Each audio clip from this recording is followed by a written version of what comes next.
இறையேசுவில் பிரியமான சகோதர சகோதரிகளே, நமது ஆண்டவர் இயேசு கிறிஸ்துவுடைய திருப்பெயரால் உங்களுக்கும் உங்கள் குடும்பத்தில் இருக்கிற அனைவருக்கும் அன்பும் சமாதானமும் மகிழ்ச்சியும் உண்டாவதாக. ஆகஸ்ட் மாதம் 15ஆம் தேதி தாயாம் திரு அவை புனித கன்னிமரியாவினுடைய விண்ணேற்பு பெருவிழாவை தான் கொண்டாடி கொண்டிருக்கிறது.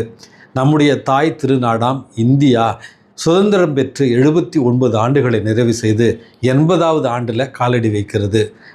அன்புமிக்கவர்களே, நம்முடைய தாய் திருநாட்டிற்காக ஜெபிக்க உங்களை அன்போடு அழைக்கின்றேன்.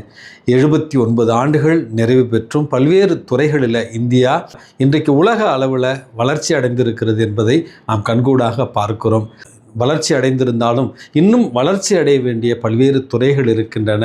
மக்கள் ஒற்றுமையிலும் சமூக நீதியிலும் சம நல்லிணக்கத்திலும் வாழ வேண்டிய ஒரு வரத்திற்காகவும் இந்திய நாட்டை ஆளுகிற இந்திய அரசினுடைய தலைவர்கள் இந்திய மக்களுடைய ஒற்றுமைக்காகவும் சமூக நல்லிணத்திற்காக பாடுபடவும் இந்திய நாட்டினுடைய வளர்ச்சிக்காக அவர்கள் உழைத்திடவும் அவர்களுக்கான சட்டங்களையும் வளர்ச்சி திட்டங்களையும் அவர்கள் இயற்றிடவும் இன்றைக்கு இந்திய நாட்டினுடைய தலைவர்களுக்காக ஜெபிப்போம். இந்திய நாட்டினுடைய ஒவ்வொரு குடிமக்களுக்காக இன்றைக்கு நம்ம ஜெபிப்போம்.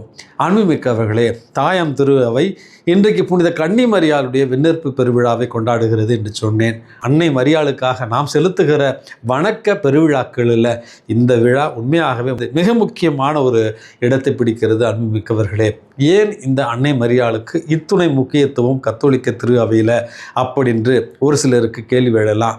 அன்புமிக்கவர்களே, தாயில் சிறந்த கோயில் இல்லை என்று சொல்வார்கள். ஒரு மனிதர்களை பெற்றெடுத்த ஒரு மனித தாய்க்கே இவ்வளவு மதிப்பையும் உயர்வையும் தருகிற நேரத்தில் நம்முடைய மீட்பராகிய இயேசு கிறிஸ்துவை தன்னுடைய திருவயிற்றில் தாங்கி பெற்றெடுத்த அன்னை மரியாள் என்பவள் நமது ஆண்டவர் இயேசு கிறிஸ்துவை தாங்கிய ஒரு ஆலயம், மனிதகுலத்தினுடைய ஒரு ஆலயம், இந்த திருச்சபையினுடைய ஒரு ஆலயம் என்று சொன்னால் நிச்சயமாக நான் சொல்லுகிற இந்த வாக்கு மிகையான ஒரு வாக்காக இருக்காது. அன்புமிக்கவர்களே, அன்னை மரியாளை தந்தையாகிய கடவுள் தன்னுடைய திருமகனுக்கு தகுந்த உறைவிடமாக இருப்பிடமாக அவர் தேர்ந்தெடுத்த ஒரு தனி பெரும் கருணையை நினைவு கூறுகிற ஒரு நாளாகத்தான் இந்த நாளை நம்ம பார்க்கிறோம்.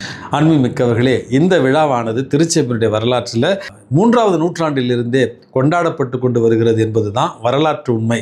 அன்னை மரியாளுடைய விசுவாசத்திற்கும் தாட்சிக்கும் கீழ்ப்படிதலுக்கும் இறைவன் கொடுத்த ஒரு மிகப்பெரிய பேரன்பாகத்தான் இந்த விழாவை நம்ம இன்றைக்கு கருத வேண்டும். அன்புமிக்கவர்களே, 3வது நூற்றாண்டிலிருந்து நான் சொன்னேன், 5வது நூற்றாண்டில் அன்னை மரியாளினுடைய துயில் அப்படி என்று தான் ஒரு நினைவாக கொண்டாடி கொண்டிருந்தார்கள். பிறகு 7வது 8வது நூற்றாண்டில் தான் புனித ஏட்ரியன் என்பவர் அன்னை மரியாளுடைய விண்ணேற்பு என்கிற இந்த ஒரு பெயராலேயே அன்னை மரியாளை தந்தையாகிய கடவுள் உடலோடும் ஆன்மாவோடும் விண்ணகத்திற்கு எடுத்து சென்றதை நினைவு கூறும் விதமாகத்தான் இந்த விழா கொண்டாடப்பட்டது என்றும் 8வது நூற்றாண்டில் 9வது நூற்றாண்டில் நாம் அறிகிறோம். பிறகு 1950வது ஆண்டு தான் நவம்பர் மாதம் 1ஆம் தேதி தான் திருத்தந்தை 12ஆம் பத்திநாதர் அவர்களால் இந்த விசுவாச பிரகடனம் உலகத்திற்கு அறிவிக்கப்பட்டது.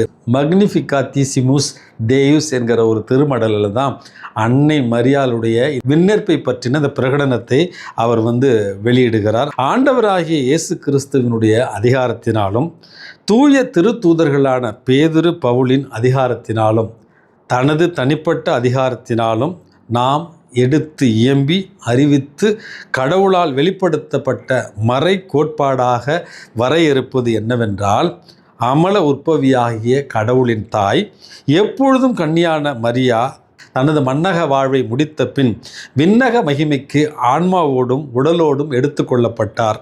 எனவே வரையறுக்கப்பட்ட இதை யாராவது மறுத்தாலோ சந்தேகித்தாலோ அவர் இறை விசுவாசத்திலிருந்து பிறண்டு விட்டார் என்று அவர் அறிந்து கொள்ளட்டும் என்று திருத்தந்தை அன்னை மரியாளுடைய விண்ணகத்தை ஒரு பிரகடனமாக, விசுவாச பிரகடனமாக உலகிற்கு அறிவித்தார்.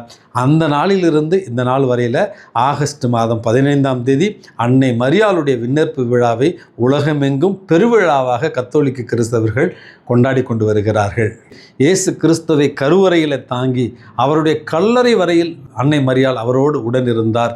திருச்சபையினுடைய வரலாற்றில் திருச்சபையின் பிறப்பு என்று அறியப்படுகிற பெந்தகோஸ்தே பெருவிழா வரையில் அன்னை மரியாள் திருச்சபையோடு உடனிருந்தார், திருத்தூதர்களோடு உடனிருந்தார் என்று தான் விவிலியத்தில் நம்ம வாசி வாசிக்கிறோம். அன்னை மரியாளை பற்றின குறிப்புகள் விவிலியத்தில் மிக குறைவாகவும் சொற்பமாகவும் இருந்தாலும் லூக்கா நற்செய்தியில் மட்டும்தான் அன்னை மரியாளை பற்றின சில குறிப்புகள் கொடுக்கப்பட்டிருக்கிறது.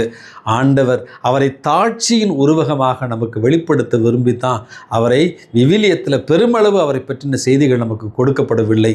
இருந்தாலும் திருச்சபையினுடைய வரலாற்றில் அன்னை மரியாளை அவளுடைய தாட்சியின் பொருட்டு நமக்கு ஒரு எடுத்துக்காட்டாக மாற்ற விரும்பிய இறைவன் தான் அன்னை மரியாளுக்கான வணக்கத்தை கத்தோலிக்க திரு அவையில் இன்றைக்கு கொண்டு வந்திருக்கிறார்.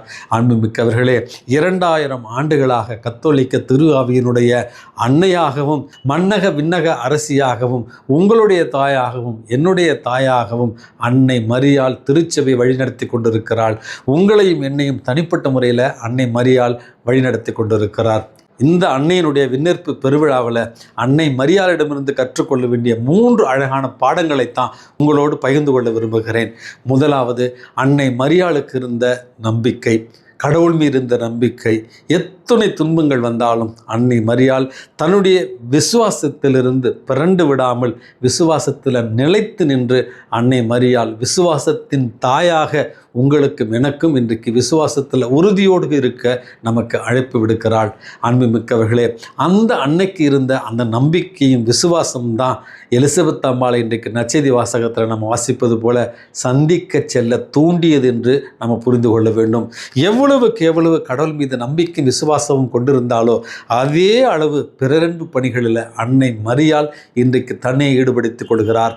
எலிசபெத் அம்மாளை சந்திக்க நெடுந்தொலைவு சென்றார், விரைவாக சென்றார். சென்றவுடனேயே அவரை வாழ்த்தினார்.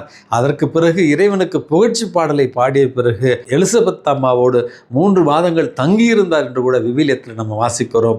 அன்புமிக்கவர்களே, கடவுளை நான் விசுவசிக்கிறேன் என்று சொல்லிக்கொண்டு நம்முடைய சகோதர சகோதரிகளை வெறுத்து அன்பு காட்டாமல் வாழ்ந்தால் நாம் உண்மையான கிறிஸ்தவர்கள் அல்ல.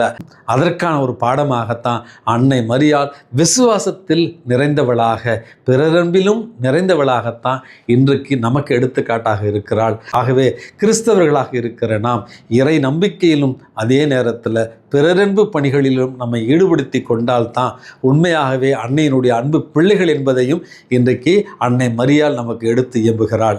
3வது அழகான பாடமாக அன்பு மிக்கவர்களே, எலிசபெத் அம்மாவிடம் சென்ற அன்னை மரியாள் வெறுங்கையோடு செல்லவில்லை. அன்பு மிக்கவர்களே, இயேசுவை தாங்கி சென்றாள் என்று தான் இன்றைக்கு நம்ம விவிலியத்தில் வாசிக்கிறோம். கிரைஸ்ட் பேரர் ஆஃப் கிரைஸ்ட் அப்படி என்பதைத்தான் இன்றைக்கு நம்ம புரிந்து கொள்ள வேண்டும். அங்கு சென்ற அன்னை மரியாள் எலிசபெத் அம்மாளை வாழ்த்துகிறாள். அதற்கு பிறகு எலிசபெத் அம்மாவின் வயிற்றில் இருந்த குழந்தை மகிழ்ச்சியாலும் பேருவகையாலும் அன்னை மரியாளையும் இயேசுவையும் கண்டு துள்ளிற்று என்று தான் இன்றைக்கு நம்ம நற்செய்தியில் வாசிக்கிறோம். அன்பு உறவுகளே, நாம் எப்பொழுதெல்லாம் இயேசுவை நாம் செல்லுகிற இடத்திலெல்லாம் தாங்கி செல்லுகிறோமோ நாம் செல்லுகிற இடம் ஆசீர்வாதமான ஒரு இடமாக மாறும். நாம் செல்லுகிற இடத்துல அமைதி ததும்பும். நாம் செல்லுகிற இடத்துல உண்மையான மகிழ்ச்சி நிறைந்திருக்கும் என்பதையே இயேசுவை தாங்கிச் செல்வதின் ஒரு முக்கியமான கருத்தாக இன்றைக்கு நாம் புரிந்து கொள்ள வேண்டும். குறைகளோடும் தற்பெருமையோடும் ஆணவத்தோடும் மற்றவர்களை சந்திக்கிற நாம் அன்னை மரியாளிடமிருந்து கற்றுக்கொள்ள வேண்டிய 3வது பாடம், இயேசு கிறிஸ்துவை தாங்கிச் செல்பவர்களாக நாம் மாறுகிற பொழுது நம்முடைய பிரசன்னம் நாம் இருக்கிற இடங்களிலெல்லாம் ஆசீர்வாதமான ஒரு பிரசன்னமாக இருக்கும் என்பதையும் அன்னை மரியாளிடமிருந்து இன்றைக்கு நம்ம கற்றுக்கொள்ளலாம். ஆகவே அன்னை மரியாளுடைய இந்த விண்ணேற்பு பெருவிழாவில் நம்பிக்கை நிறைந்தவர்களாய் பிறரன்பு நிறைந்தவர்களாய் இயேசுவை சென்ற இடமெல்லாம் தாங்கிச் சென்று மண்ணுலகிற்கு ஆசியாக விளங்கிட இறைவன் உங்களையும் என்னையும் தூண்டுவாராக. எல்லாம் அல்ல இறைவன் தந்தை மகன் தூய ஆவி உங்களையும் உங்கள் குடும்பத்தில் இருக்கிற அனைவரையும் நிறைவாக ஆசீர்வதித்து பாதுகாத்து வழி நடத்துவாராக. ஆமேன்.